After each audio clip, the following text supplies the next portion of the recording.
In February of 1881, James Fowler, who sometimes went by the nickname Flyspeck Billy, was in Custer, South Dakota in a saloon drinking and causing trouble. He got in an argument with a teamster in the bar and shot the man dead. Movies might exaggerate the number of gunfights that occurred in the Wild West, but it could still be a place of extreme violence and more than a few people who were trying to make their living through crime. And for every Butch Cassidy or Billy the Kid, there were dozens of lesser-known outlaws who never quite gained the notoriety to become, well, famous. People like Flyspeck Billy or his sometimes companion, Lame Johnny. And yet even these lesser-known outlaws can tell us something about life in the Wild West. History that deserves to be remembered. The Black Hills are full of legends of the West. After the discovery of gold, miners, businessmen, and fortune seekers flooded into the region. The town of Custer was actually set out before the region was officially open to white settlement. Men were interested especially in the area because the earlier Custer expedition reportedly found gold on French Creek, which passes through modern-day Custer. The town was named by the earliest arrivals, although there was some disagreement over whether it should be called Stonewall, after Confederate hero Stonewall Jackson, or after Custer. And not because of Custer's last stand, which hadn't happened yet, or because he led the expedition that found the gold there, but for his service in the Civil War. Most of the settlers were veterans of the war, and it turned out Union veterans outnumbered former Confederates. As possibly the first permanent American settlement in the region, Custer boomed large. By May of 1876, there were an estimated 10,000 people living in ramshackle huts and cabins in the area, but discovery of gold at Deadwood pulled nearly everyone away. As few as 14 people remained in Custer, although there were about 100 by the end of the year. The town was on the far frontier, and before 1890, supplies had to be freighted to the town via ox-pulled wagons from places like Sidney, Nebraska, and Cheyenne, Wyoming. The town was designed with wide, 100-foot streets specifically to allow enough space for the wagon teams to make U-turns. In 1876, a group of prospectors discovered the Homestake deposit, a large deposit of gold near modern Deadwood in Lead, South Dakota. The claim was bought for $70,000 by a trio of mining entrepreneurs a year later. The owners pulled equipment from the nearest railhead at Sidney, Nebraska, and began working the deposit, digging deep mines despite the remote location. An 80-stamp mill was built to pound ore dug in the processing. The Homestake mine was open continuously until 2002 and was the largest and deepest gold mine in North America. It produced 40 million troy ounces of gold during its lifetime. The Homestake Mining Company became one of the longest listed stocks on the New York Stock Exchange, beginning in 1879 until the company was acquired in 2001. George Hearst, one of the owners and the principal manager of the mine in its earliest years, and the father of famous newspaperman William Randolph Hearst, was himself a good representation of the kind of cutthroat business and lawlessness that often punctuated life on the frontier. He purchased numerous adjacent claims legally, but he acquired others in courts, and at least one man who wouldn't sell his claim was killed by a Hearst employee, and that employee was acquitted when witnesses failed to appear in court. Hearst bought newspapers in nearby Deadwood to influence local opinion, but he feared for his own life when an opposing editor was attacked in Deadwood. He wrote a letter to his partners asking that his family be provided for if he was killed. But ultimately, Hearst would escape the Black Hills alive, and very rich. The Homestake mine ran its riches from Deadwood via treasure coaches on stage lines to railroad locations like Cheyenne, Wyoming, where it could be taken to the east and stored in secure banks. Stage robbers were an unfortunately common part of life in the 1870s. In a 2-month period, one gang robbed a stage line coming into Deadwood 4 times in 1877. The stages pulled out all the stops to protect their valuable shipments. One of the coaches that transported gold was the steel-lined Monitor, which had portholes to fire from and an iron safe that was supposedly so difficult to open without the combination that robbers would need days to get it open. On September 26, 1878, the Monitor left Deadwood loaded with gold, a driver, telegraph operator Hugh Campbell, and 3 guards. Around the same time, a band of outlaws was making their plans to rob the coach. They rode into Canyon Springs Station, 37 miles southwest of Deadwood in modern Wyoming. They locked the station attendant in a room and hid nearby. Stages would only stay a short time at stations like these, mostly to change out horse teams.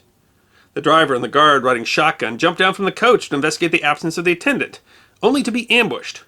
One guard, Galen Hill, was seriously wounded, while Campbell was killed in the volley. The gunfight that ensued was brief, but vicious.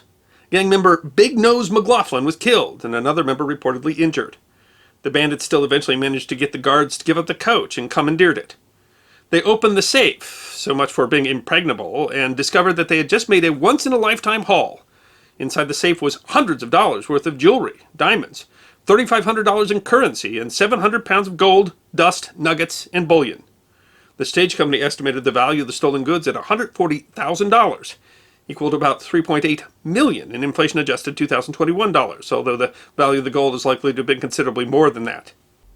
Exactly who all was involved in the robbery wasn't clear, but one of the prime suspects was a person called Lame Johnny. Born Cornelius Donahue, he supposedly got good grades at the Girard College in Philadelphia, not a university but a primary school for poor white male orphans, according to its charter. Apparently he was uninterested in academia and made his way out west. As a cowboy, he called himself John Hurley, among other names. He had a pronounced limp, which would lead to his nickname. He may have gotten the injury as a child in a horse accident, as was often reported, or some other way. He once told a doctor that he'd been shot through the legs, but others have speculated that he had contracted polio. He left for East Texas, where he became a cowboy for a time. His condition seemed to make the work hard for him, and at some point he turned to horse thievery, stealing horses for resale. His occupation got him into trouble in Texas, and so he wandered north, eventually settling in South Dakota, where he got a job as a sheriff in Custer County. The reports we have suggest that he performed his job well and eventually got a job doing bookkeeping for the Homestake mine, until he was recognized by a Texas acquaintance and lost the job. Afterwards, he seems to have turned back to crime, first to horse thievery and then putting together a crew for stage robbing. If he had done the books for the Homestake mine, he likely knew just how much money was often transferred on the treasure coaches, and local papers reported that the coaches sometimes carried as much as $240,000 in a single load. When the robbed coach didn't arrive at Jenny Station, relief messengers, essentially hired guns, rode out from the station. One of them was Boone May, a well-known gunman called the fastest gun in the Dakotas, and first cousin of the wounded stage guard Galen Hill. They met one of the treasure coach's guards riding towards them to report the robbery, and all four of the gunmen rode to Canyon Springs, where they found the coach abandoned and empty. The surviving members of the coach's crew were tied up and left in the woods nearby. Upon investigation, someone claimed to have recognized Johnny at the robbery, possibly because of his injury, and soon the mine was offering a hefty reward and sending posses and detectives out all over the Black Hills in search of Johnny or any of his crew. But whether they identified the right man is a matter of some debate. Lame Johnny had another acquaintance that he had worked with before called Lame Bradley. Besides Big Nose McLaughlin, none of the other robbers seemed to have been positively identified either, although Al Spears was sentenced to life in prison after confessing to firing the shot that killed Hugh Campbell. Regardless, men were on Lame Johnny's trail. He appeared again near Pine Ridge, where he was attempting to steal more horses. There he was tracked down by Whispering Smith, a detective who arrested him. Johnny was jailed at Chadron, Nebraska for a time, until they loaded him up on a stage and headed for trial. They had a blacksmith fashion leg shackles, which were then riveted to the metal plate attached to the floor of the stagecoach. One of the coach's guards was Jesse Brown, who described what happened on the ride. Smith was one of the coach's guards. Everything went along all right up to Buffalo Gap. When looking out towards the foothills to the west, we could see a horseman riding parallel to us at a swift gallop. Johnny became nervous about the man, and when Brown asked why, Johnny responded that, "I think I recognize him as Boone May." At Buffalo Gap, Brown changed horses and rode further behind the coach. We had reached the small creek that's now called Lame Johnny Creek, when sure enough I heard the old familiar command, "Halt!" Brown thought it was likely either a holdup or some of Johnny's gang come to free him, so he dismounted and tried to sneak up on the coach. But before he reached, a voice called out, "Go back! Don't come any farther!" And he stopped. Smith appeared a few minutes later, asking to take Brown's horse to reconnoiter the area. Brown walked up to the coach to find that the shackles had been pried up from the floor, and Johnny was hanging from a nearby elm, a victim of vigilante justice. The area has been reported to be a place where Johnny robbed another coach. Legend says that Johnny refused to give up the location of his treasure. Johnny's body was discovered the next day by a group of men led by Pete Osland. They cut Johnny down and buried him. Lame Johnny's reputation has its own controversy. A number of writers have claimed that he was basically an innocent man, killed for no reason, while others are sure that he robbed the coach at Canyon Springs and possibly others. At least one scholar has suggested the crew that robbed the Canyon Springs coach was led by Charles Carey, who was only a few years later also hanged.